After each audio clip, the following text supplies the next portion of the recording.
Passage qui m'est venu justement par rapport à Déborah qui allait chercher Dieu à Paris et partout et qui finalement... Raïssa, autant pour moi, on va t'appeler par le nom de ta fille. Hein. Donc, voilà.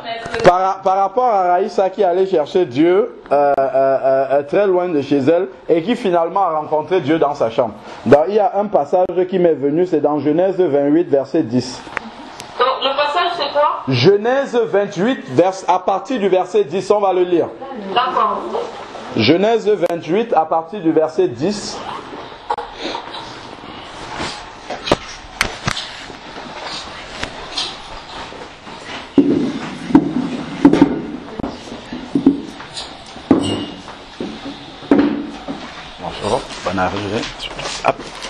Alors, Genèse 28, à partir du verset 10. C'est intitulé chez moi la vision de l'échelle. C'est bon, Raïssa, tu écoutes? Oui, c'est bon. Voilà, alors Jacob partit de Beersheba et s'en alla à Haran. Il atteignit un endroit où il passa la nuit car le soleil était couché. Il prit l'une des pierres de l'endroit et il la plaça sous sa tête, et il se coucha à cet endroit. Il eut un rêve. Voici qu'une échelle était dressée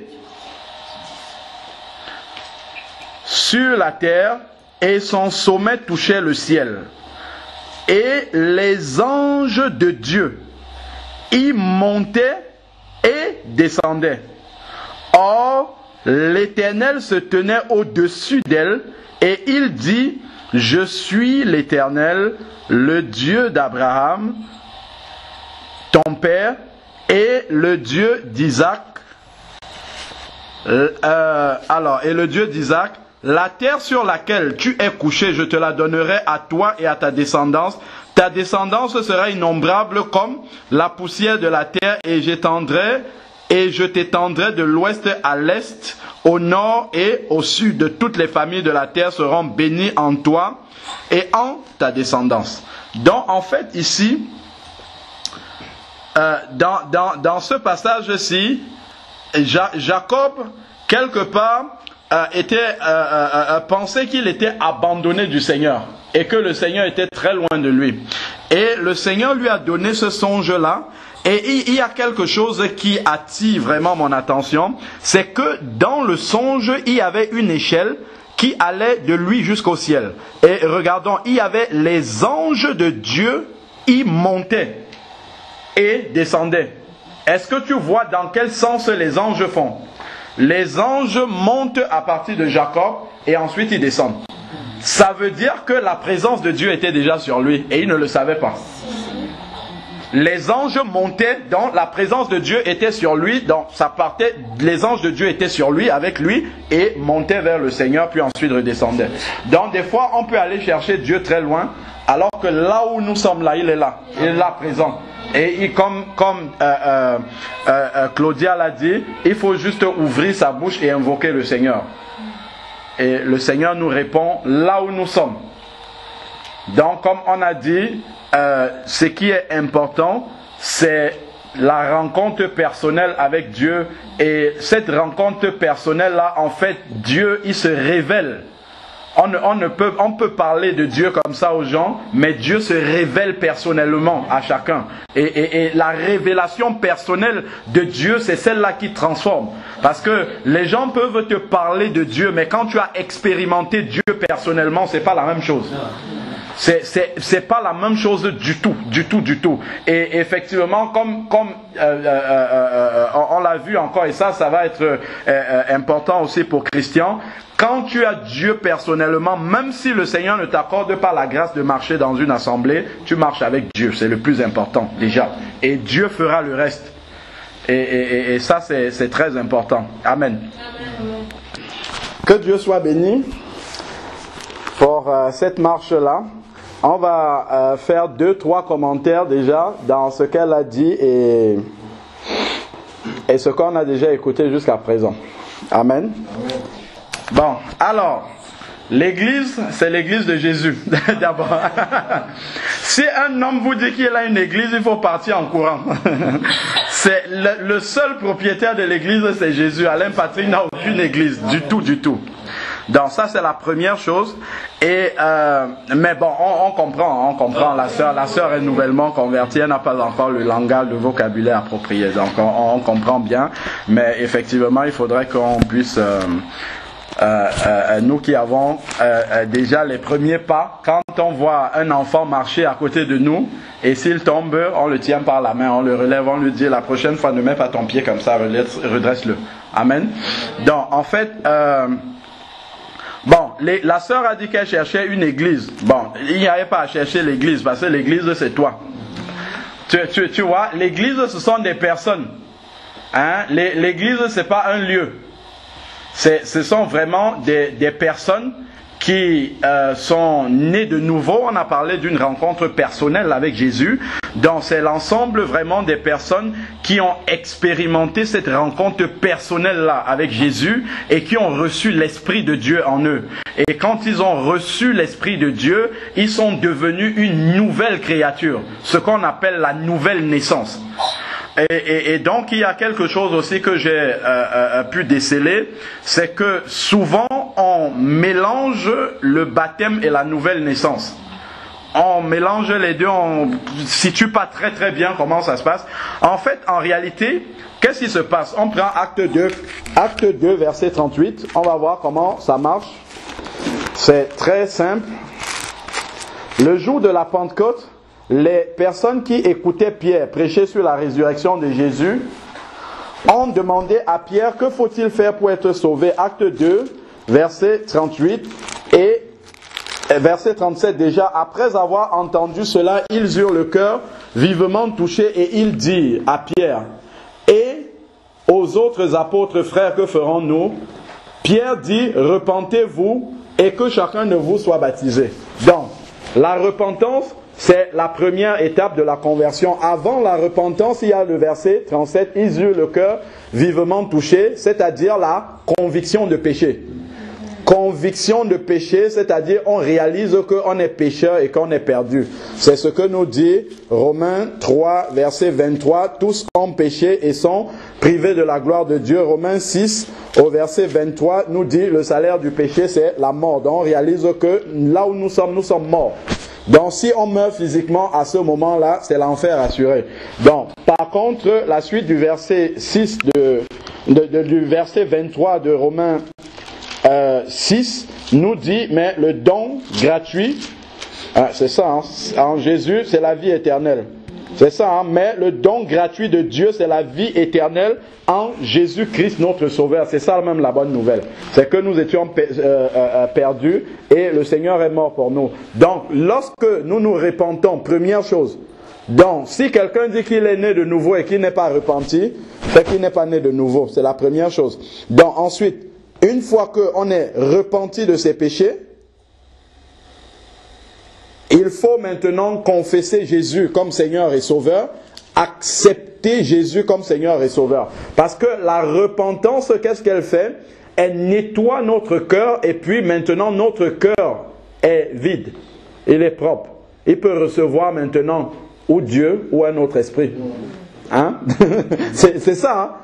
Hein? C'est pour ça qu'une fois qu'on est repenti, il faut accepter Jésus. Romains 10, verset 9 nous dit, celui qui confesse de sa bouche le Seigneur Jésus et qui croit dans son cœur que Dieu l'a ressuscité d'entre les morts, il sera sauvé. Donc il faut confesser Jésus de sa bouche. Lorsqu'on confesse Jésus de notre bouche, spirituellement, après la repentance, bien entendu, spirituellement, ce qui se passe, c'est que l'Esprit de Dieu vient habiter à l'intérieur de nous et produit la nouvelle naissance.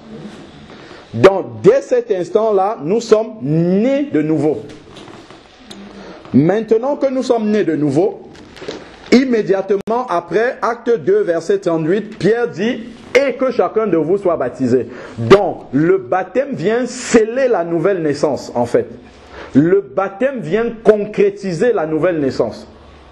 dont le baptême c'est le complément obligatoire une fois que cette vie nouvelle là commence. C'est pour ça que il ne faut pas traîner lorsque on est né de nouveau, il ne faut pas attendre. Lorsque on voit même dans la parole de Dieu, toutes les personnes qui recevaient cette vie nouvelle étaient immédiatement baptisées. On n'attendait même pas le lendemain pour les baptiser. Pour ceux qui recevaient le Seigneur la nuit, on peut voir avec le geôlier qui était dans la prison avec Paul et Silas. Hein. C'est dans Acte 16, verset 27. Acte 16, verset 27, le geôlier se réveilla. Donc ça, c'est quand Paul et Silas chantaient. Alors, verset 26, tout à coup, il se produisit un grand tremblement de terre, au point où les fondements de la prison furent ébranlés. Acte 16, verset 26. Au même instant, toutes les portes s'ouvrirent et les chaînes de tous les prisonniers se détachèrent. Le geôlier se réveilla et lorsqu'il vit les portes de la prison ouvertes, il tira son épée. Il allait se tuer pensant que les prisonniers s'étaient enfuis. Mais Paul cria d'une voix forte, « Ne te fais aucun mal, nous sommes tous ici. » Alors le geôlier demanda de la lumière, entra précipitamment et tomba tout tremblant devant Paul et Silas. Il les mena dehors et dit, « Seigneur, que faut-il que je fasse pour être sauvé ?» Il répondit, « Crois et tu seras sauvé, toi et ta famille. » Et ils lui annoncèrent la parole. Vous avez vu, croire, mais ensuite ils ont annoncé la parole. Et dans la parole là, il y a, tu dois te repentir. Voilà, donc c'est ça. Ils lui annonçaient la parole afin qu'il puisse croire, non pas intellectuellement, mais avoir une vraie foi biblique. Parce que la foi biblique vient de la parole de Dieu. Quand on entend la parole de Dieu, cela produit quelque chose dans notre cœur, comme dans Acte 2, 38 là. Donc ensuite, qu'est-ce qui se passe? Verset 32, et il lui annonçait la parole, ainsi tous ceux qui étaient dans sa maison, et ainsi qu'à tous ceux qui étaient dans sa maison, il les prit avec lui. Regardez la suite du verset. À 7 heures même de la nuit, lava leur plaie et aussitôt il fut baptisé. La nuit même. Même pas, le jour ne s'est même pas levé. La nuit même, il fut baptisé. Donc, pour que la nouvelle naissance soit complète, il ne faut pas attendre. Une fois qu'on a la possibilité de se faire baptiser, il faut immédiatement sauter dans l'eau et puis être baptisé. Pourquoi? Parce que lorsque on naît de nouveau, on a reçu l'Esprit de Dieu en nous. Le malin qui ne lit pas à l'intérieur de nous, seul Dieu peut sonder les reins et les cœurs. Dieu peut lire à l'intérieur de nos pensées, mais le malin ne peut pas lire dans nos pensées. Donc, qu'est-ce qu'il fait? Il injecte juste des pensées et en fonction de la manière dont nous réagissons, il sait dans quel état d'esprit nous sommes. Donc, lorsque la nouvelle naissance se produit, ça, il ne le sait pas.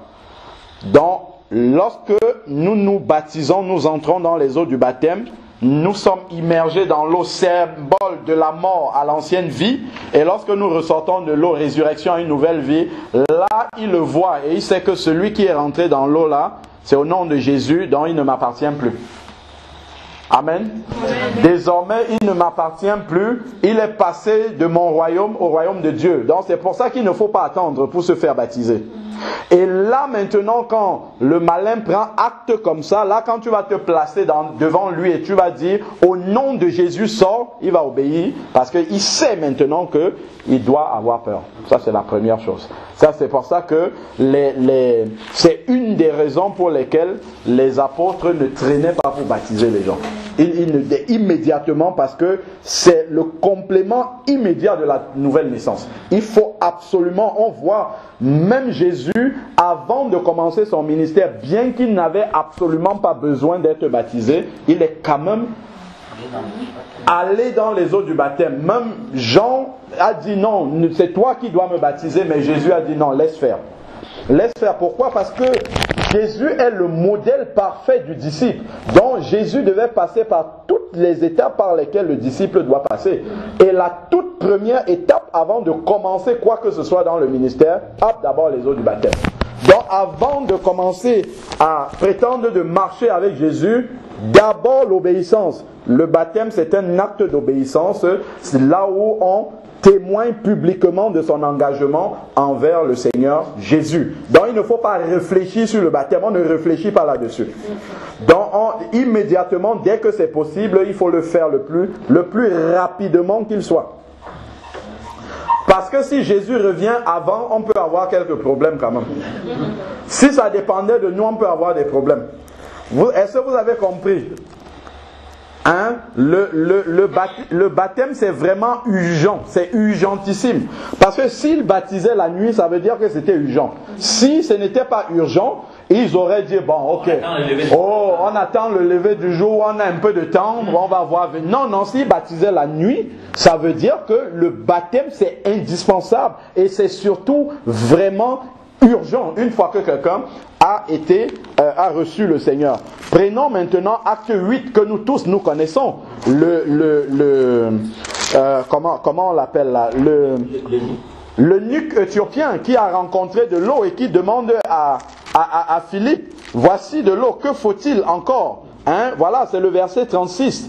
Acte 8, verset 36. Comme ils continuaient leur chemin, ils arrivaient à un point d'eau. Avant ça, Philippe lui annonçait la parole de Dieu.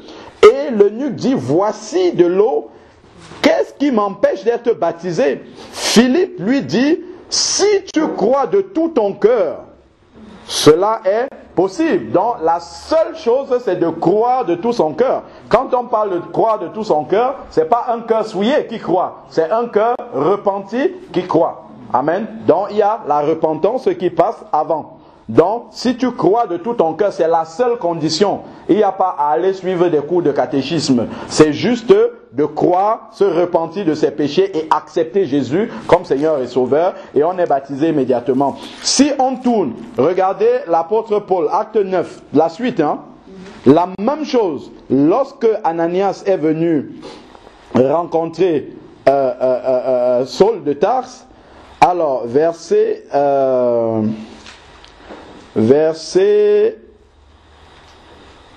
18, oui, verset 18. Au même instant, il tomba. On peut prendre à partir du verset 17. Ananias partit et lorsqu'il fut, acte 9, 17, lorsqu'il fut arrivé dans la maison dont Dieu lui avait donné une vision, il imposa les mains à Saul et dit, Saul, mon frère. Pourquoi il appelle Saul son frère? Parce que Saul est né de nouveau déjà. Il sait, Dieu lui a révélé que Saul est en train de prier. Voilà. Donc, il sait que Saul est né de nouveau, mais Saul n'est pas encore baptisé. Et dans la démarche d'Ananias, immédiatement, il appelle Saul son frère et dès qu'il ouvre les yeux, qu'est-ce qu'il va faire? Plonge dans l'eau. Direct. Il n'attend pas le lendemain ou bien dans quelques jours. Non, immédiatement. Alors, Saul, mon frère, le Seigneur qui t'est apparu sur le chemin par lequel tu venais, m'a envoyé pour que tu recouvres la vue et que tu sois rempli d'Esprit Saint. Au même instant, il tomba de ses yeux comme des écailles et il recouvra la vue, il se leva et fut baptisé immédiatement. Il n'y a pas d'attendre, rien du tout. Voilà, immédiatement il fut baptisé. Continuons, acte 10. C'est la même chose. Acte 10, verset 44, c'est Pierre qui est en train de prêcher chez Corneille. On a toujours la même manière de procéder des apôtres qui continuent. Acte 10, verset 40. Comme Pierre prononçait encore ces mots, Pierre est en train d'annoncer l'évangile aux païens qui sont réunis chez Corneille. Comme Pierre prononçait encore ces mots, le Saint-Esprit descendit sur tous ceux qui écoutaient la parole. Verset 45. Tous les croyants circoncis qui étaient venus avec Pierre furent étonnés de ce que le don du Saint-Esprit soit aussi répandu sur les païens, car ils les entendaient parler en langue et exalter Dieu. Verset 47. Regardez Pierre. Regardez la réaction de l'apôtre ici. Alors Pierre reprit, peut-on refuser l'eau du baptême? Immédiatement, quand il réalise que quelqu'un est converti, il ne va pas chercher de midi à 14h. C'est, est-ce que on doit le baptiser immédiatement là? Et c'est ça. Est-ce que, alors, peut-on refuser l'eau du baptême à ceux qui ont reçu le Saint-Esprit aussi bien que nous? Il ordonna de les baptiser au nom de Jésus. Donc il n'y a même pas un temps d'attente là-dessus. Immédiatement, ils ont reçu la parole de Dieu instantanément. Dans la suite, ils sont baptisés. Si on prend Acte 19, la même chose, même démarche. Là, c'était Pierre. Ensuite, on a vu Philippe avec l'eunuque éthiopien. Ici, on a vu l'apôtre Pierre. Là, maintenant, on va voir Paul. Voilà des apôtres différents, mais comme ils ont le même esprit, ils ont la même façon de réagir. Donc, devant cette circonstance-là, Acte 19, verset 1. Pendant qu'Apollos était à Corinthe, Paul, après avoir traversé les hauteurs du territoire, se rendit à Éphèse. Il rencontra quelques disciples. Si ce sont des disciples, ça veut dire qu'ils sont nés de nouveau. Voilà. Alors, et leur dit, avez-vous reçu l'Esprit Saint quand vous avez cru? Ils lui répondirent, nous n'avons même pas entendu dire qu'il y ait un Esprit Saint. Il dit, quel baptême avez-vous donc reçu?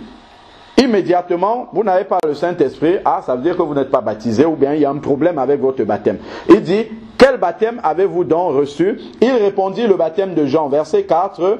Alors Paul dit, Jean a baptisé du baptême de repentance. Il disait au peuple de croire en celui qui venait après lui, c'est-à-dire en Jésus.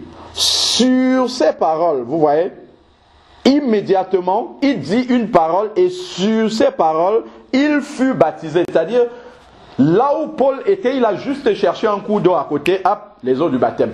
Il faut surtout se demander, mais pourquoi les apôtres, conduits par le Saint-Esprit, avec cette manière urgente-là de baptiser les gens? C'est parce qu'il y a une importance par rapport au baptême.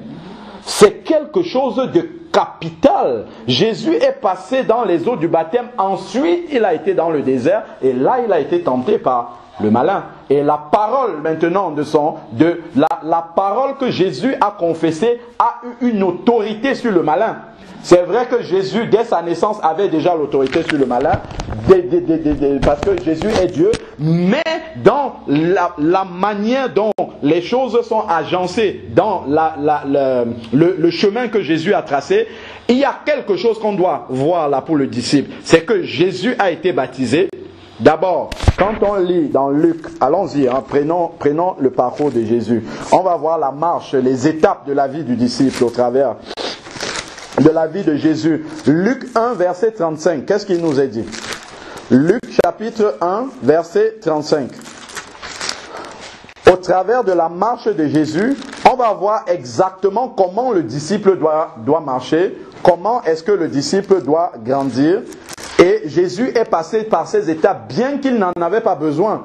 Mais comme Jésus est Emmanuel, Dieu en chair, Dieu au milieu des hommes, il devait nous montrer par sa vie les différentes étapes par lesquelles le disciple doit marcher. Alors, verset 35, Luc 1, 35, l'ange lui répondit, c'est à Marie, le Saint-Esprit viendra sur toi et la puissance du Très-Haut te couvrira de son ombre. C'est pourquoi le saint enfant qui naîtra sera appelé Fils de Dieu. Amen. Donc, Jésus est né par la puissance du Saint-Esprit. Et ça, c'est exactement la nouvelle naissance pour le chrétien. Ça correspond à la nouvelle naissance. Jésus, lui, il est né directement par la puissance du Saint-Esprit. Et comment est-ce qu'on le sait? Prenons Jean 3. Quand Jésus parle avec Nicodème, il lui parle de la nouvelle naissance.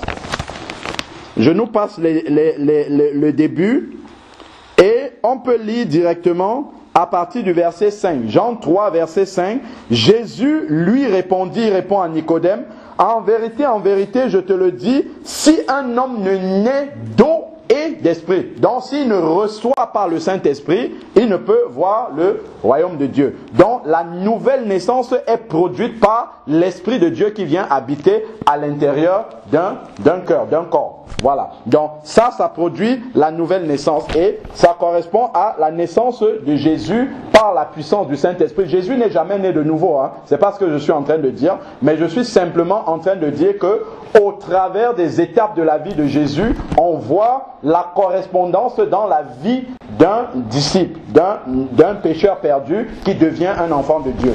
Donc la naissance par l'Esprit qui correspond à la naissance directe de Jésus, pour nous disciples, ça correspond à la nouvelle naissance. Ensuite, Luc chapitre 4, verset 20, chapitre 3, autant pour moi. Chapitre 3, verset 21.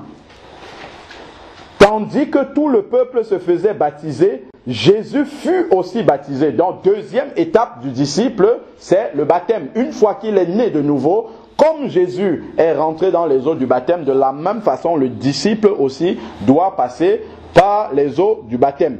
Alors, ensuite, qu'est-ce qui se passe? Une fois qu'on est baptisé, et pendant qu'il priait, le ciel s'ouvrit, l'Esprit Saint descendit sur lui sous la forme corporelle d'une colombe. Ça, c'est l'image du baptême dans le Saint-Esprit. Donc, après le baptême d'eau, le baptême dans le Saint-Esprit, souvent le Seigneur décide d'inverser s'il veut dans certaines vies. Donc, après, il faut demander le baptême dans le Saint-Esprit au Seigneur. Comme nous savons, c'est Dieu qui donne le baptême dans le Saint-Esprit. C'est ce que, comment on l'appelle, Jean-Baptiste disait, on pourra lire après. Donc, comme une colombe, et il vint une voix du ciel qui dit « Tu es mon fils bien-aimé ». La voix dans le ciel, elle vient à quel moment après le baptême? « Tu es mon fils bien-aimé ». Donc la confirmation que nous sommes véritablement enfants de Dieu, intégrés dans la famille des enfants de Dieu qu'on appelle le corps de Christ, il faut passer par les eaux du baptême. Voilà pourquoi c'est indispensable. Il faut passer par les eaux du baptême. Quand Jésus est sorti des eaux du baptême, là, on a entendu cette voix qui dit « Celui-ci est mon fils ». Là, nous sommes devenus des enfants de Dieu. Tel que nous dit Jean 1, verset 12, « À tous ceux qui l'ont reçu, elle a donné le pouvoir de devenir enfants de Dieu ». On peut aller lire ça, hein, Jean 1, verset 12 et suivant. Et on va voir encore une précision dans ce verset. Jean 1, verset 12, je parle de l'évangile de Jean. « Mais à tous ceux qui l'ont reçu » quoi? La parole de Dieu. Elle a donné le pouvoir de devenir enfant de Dieu. Donc on ne naît pas un enfant de Dieu, on le devient.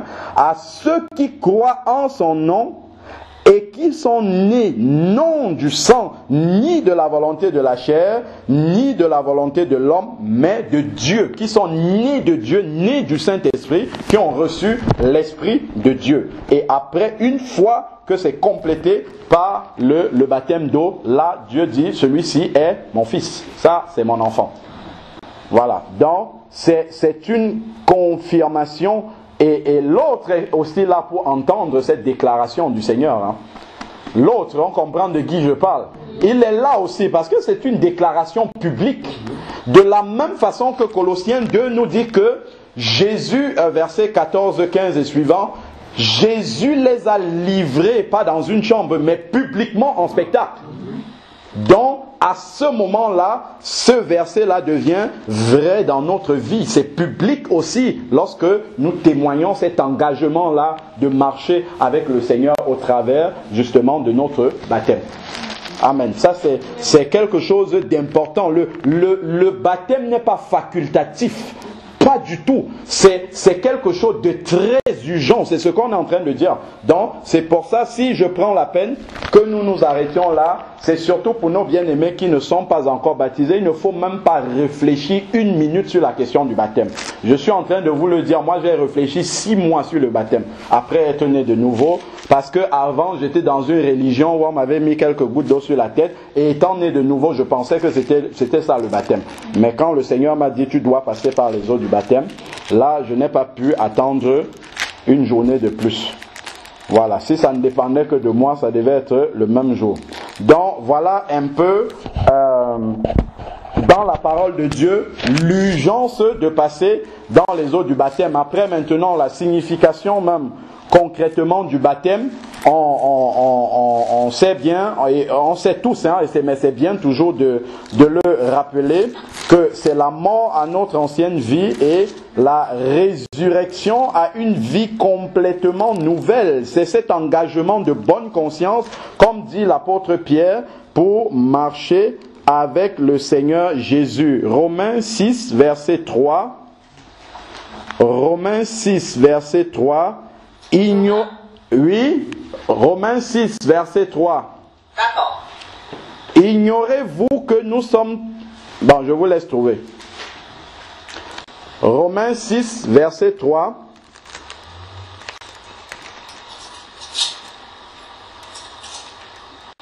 Ignorez-vous que nous tous qui avons été baptisés en Jésus-Christ, c'est en sa mort que nous avons été baptisés, nous avons été ensevelis, donc l'ancienne vie est enterrée.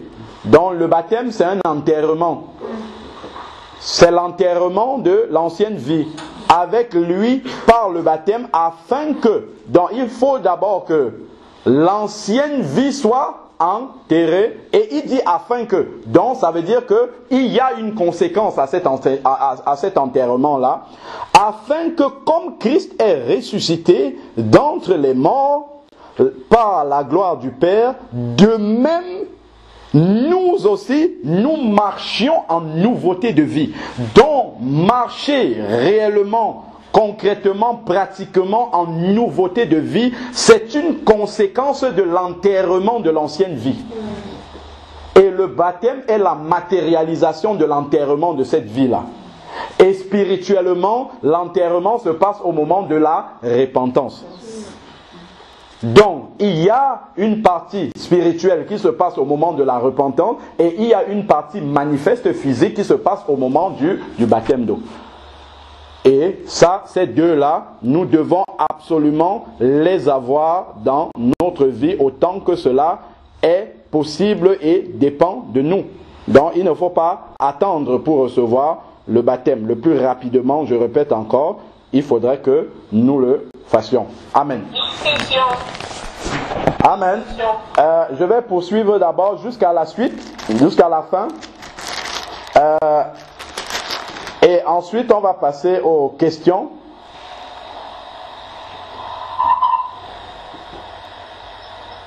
Alors, verset 8, nous sommes dans Romains 6. On avait déjà pris un mercredi le temps de bien détailler tout Romains 6 pour comprendre justement cette marche nouvelle-là avec le Seigneur.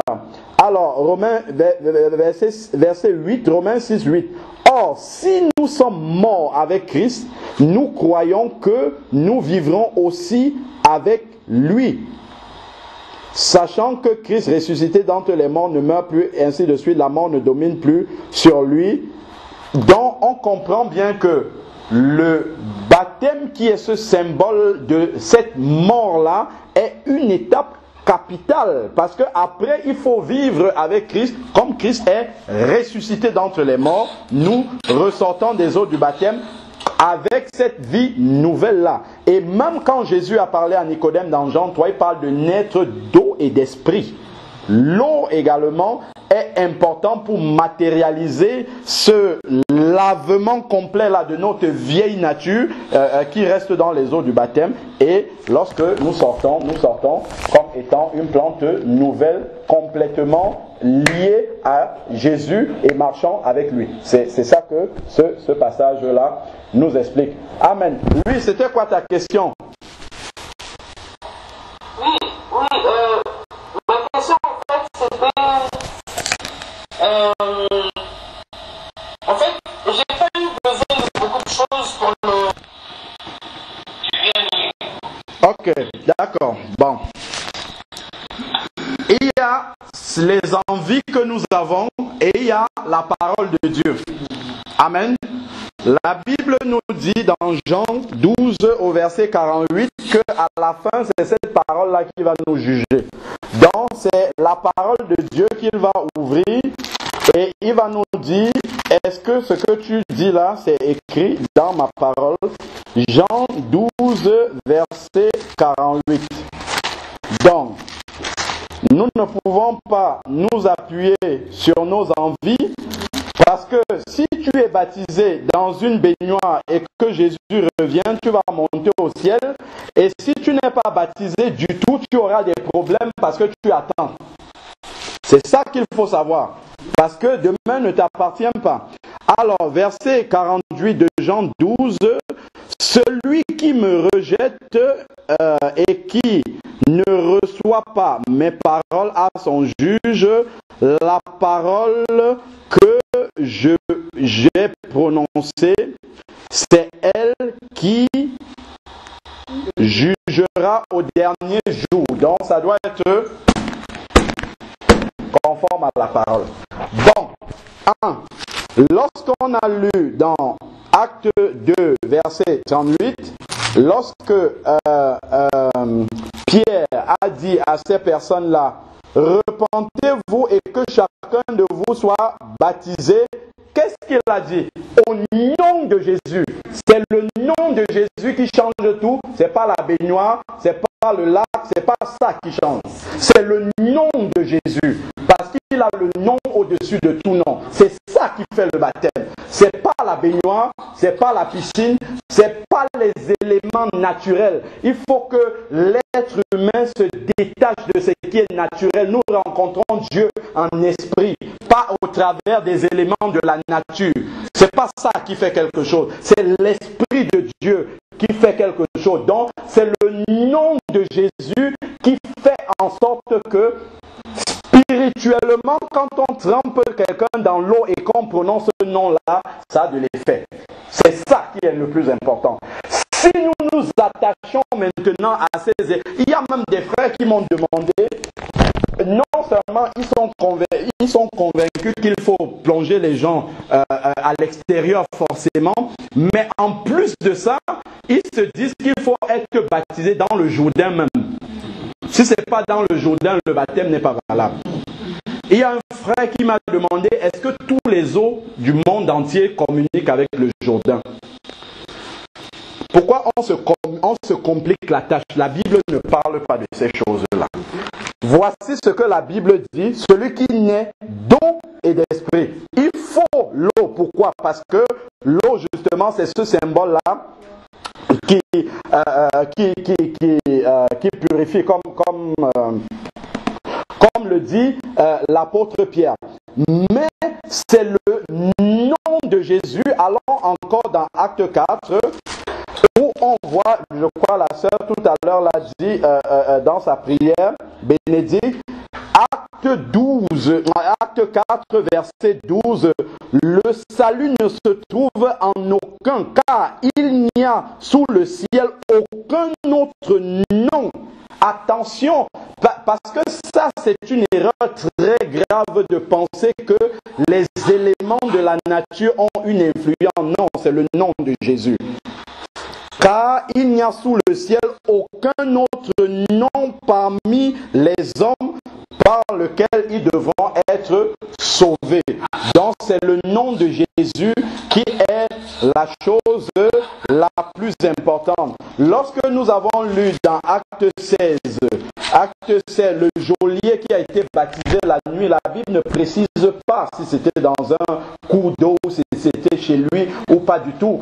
Et si tu fais des recherches, va sur Internet et tape Domus Ecclesiae. C'est en fait la dernière maison dans laquelle, autant pour moi, la dernière maison dans laquelle les chrétiens se réunissaient avant l'époque de Constantin, où on a commencé à construire les bâtiments et les gens sont allés se réunir là-bas.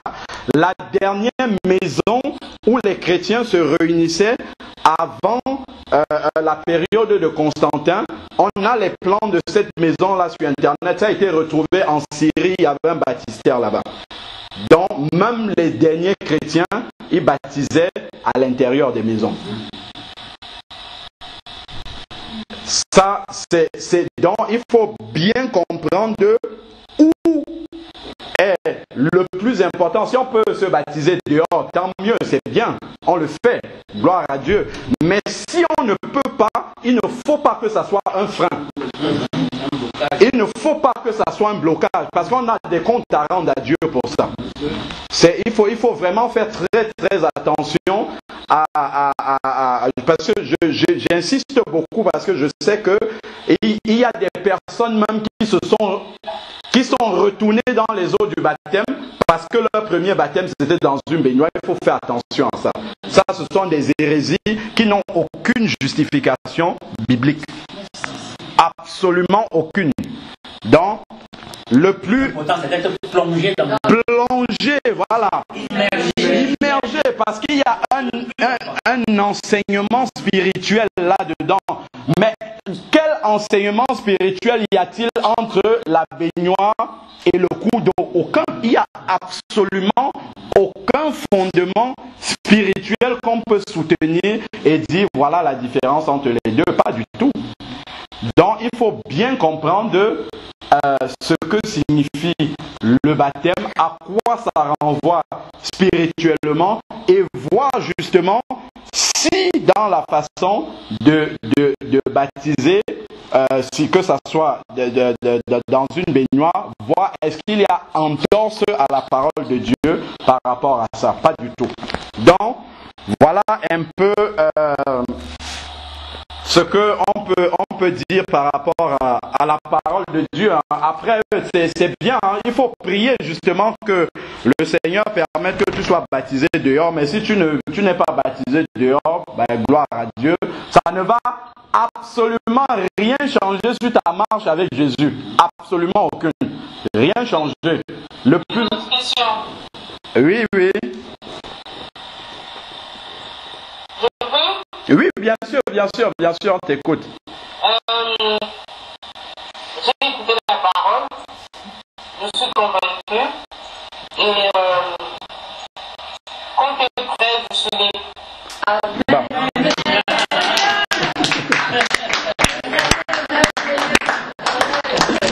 Amen, amen, amen. Gloire à Dieu. Que tout... Amen, amen. Amen, amen, amen. Amen, amen. C'est le Seigneur lui-même qui convainc par sa parole. Je vais juste lire un verset pour le soutenir, hein, parce que nous devons toujours nous appuyer sur la parole de Dieu. 2 Timothée 3,16 dit: toute écriture est inspirée de Dieu, utile pour enseigner, pour convaincre, pour redresser, pour éduquer dans la justice, afin que l'homme de Dieu soit adapté et préparé à toute œuvre bonne. Amen. Donc ce n'est que la parole de Dieu. On peut parler ici longtemps pour te convaincre, ça ne va rien faire, mais c'est la parole de Dieu qui convainc. Amen. Amen. Voilà. Donc, amen. Merci beaucoup pour le complément. Celui qui croira et qui sera baptisé. Amen. C'est un verset très important. Donc si nous oublions le et qui sera baptisé, voilà. Amen. Amen.